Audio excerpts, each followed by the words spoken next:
That meeting that left you fuming. The relationship that feels impossible. The world that just won't cooperate. What if none of it meant anything until you decided it did? Stay with me. Because by the end of this, including a guided meditation, you may never look at a bad day quite the same way. Here's the claim we're going to sit with today. And I want to be honest with you up front. It's a strong one. The world you're experiencing right now is not something happening to you. It's something your mind is actively building, moment by moment, out of the raw material of your beliefs. The anxiety, the conflict, the low hum of everything is too much, none of it is locked in place. It can change.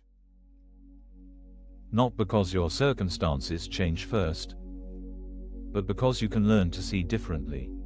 If that sounds like a spiritual platitude, hang with me. I'm going to make this very concrete.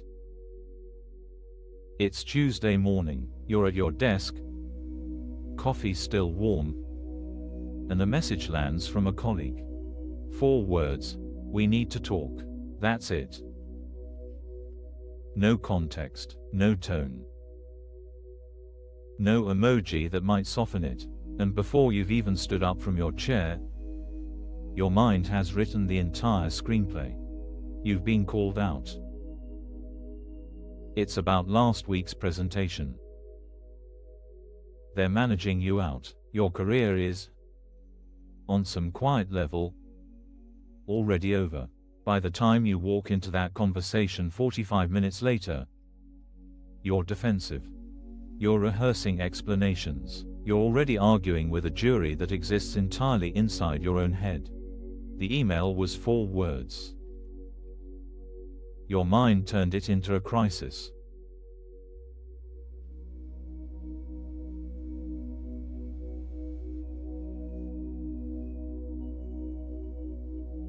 Notice how fast that happens. There's no gap. There's no moment where you pause and say, "Huh?" 4 words. I wonder what those 4 words mean. The meaning arrives first, fully formed, before you've even had a chance to breathe. And then you spend the next 45 minutes reacting to the meaning, not the words. This is what's actually happening in almost every difficult moment of your day. Someone doesn't text you back, and your mind writes a story about what that means. Your partner is quiet at dinner, your mind writes a story. Your boss schedules a one-on-one, your mind writes a story. A driver cuts you off, your mind writes a story about what kind of person they are, what kind of day you're having, what kind of world this is. We walk around all day reacting to these stories as if they were facts. And the wild part is, we almost never catch ourselves doing it. The story feels so seamless, so obviously true, that we mistake it for the event itself. Here's the metaphor I want you to hold on to. Imagine your mind as a projector. It's running 24 hours a day, throwing an image onto the screen in front of you and calling that image reality. You've been watching the movie so long you forgot the projector was even in the room. You forgot you loaded the film. You forgot your hand is still on the dial. The colleague's email is just light. Neutral, ambiguous light. Your projector is what turns it into a thriller.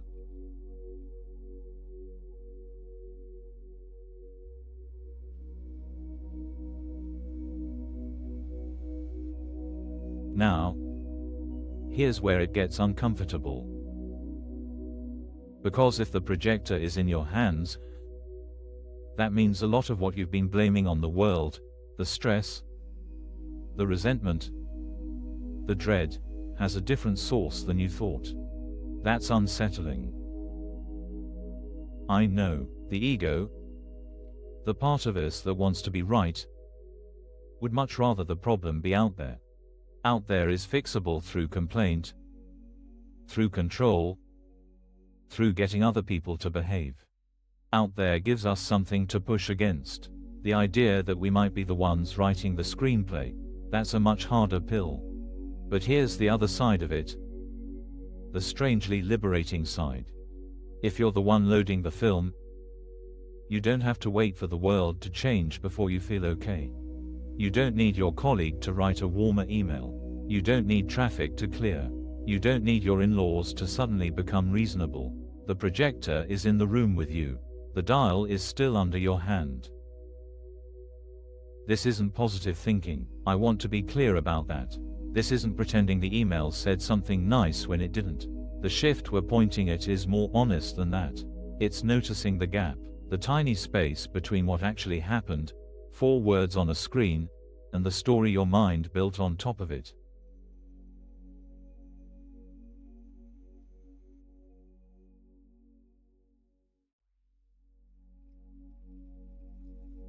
Here's where it lands.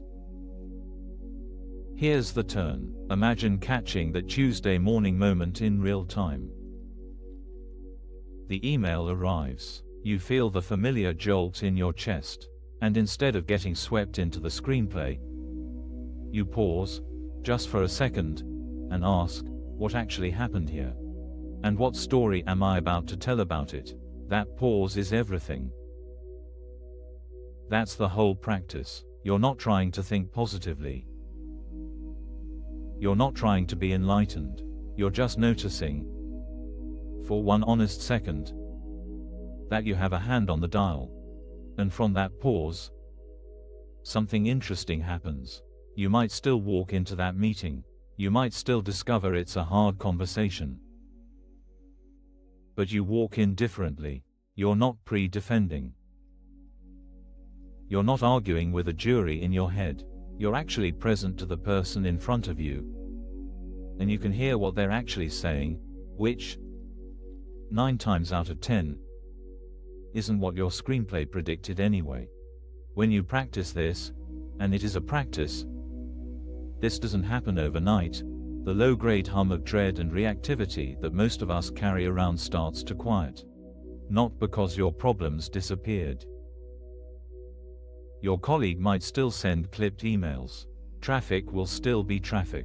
But you stopped handing all of it the keys to your emotional state.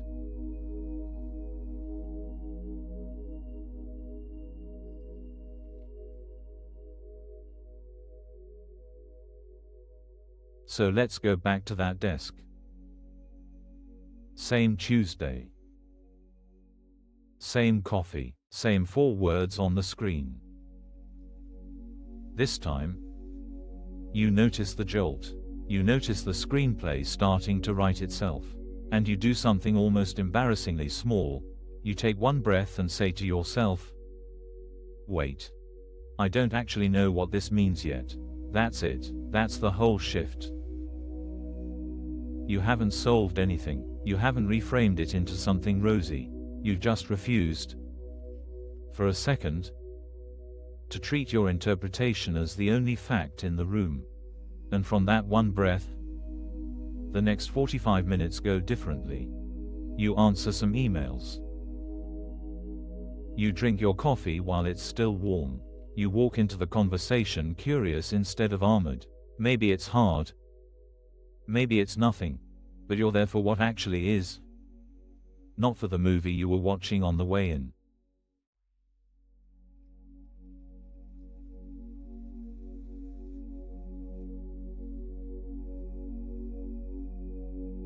This is the relief I want to leave you with. You don't need the world to cooperate before you can feel okay. You don't need everyone to behave, every email to be kind, every Tuesday to go smoothly. Those things were never going to happen anyway. What you can have, starting today, is a slightly different relationship with the projector. A little more awareness that it's running. A little more willingness to notice when it's about to write a thriller out of 4 neutral words. A little more space between what happens and what you decide it means. Life stops feeling quite so much like something being done to you. It starts to feel like something you're participating in, with just a little more choice than you thought you had. Let's take that into the meditation now. If you want to keep practicing with us, you can like the video and subscribe. Let's take a moment now to let this settle with a guided meditation.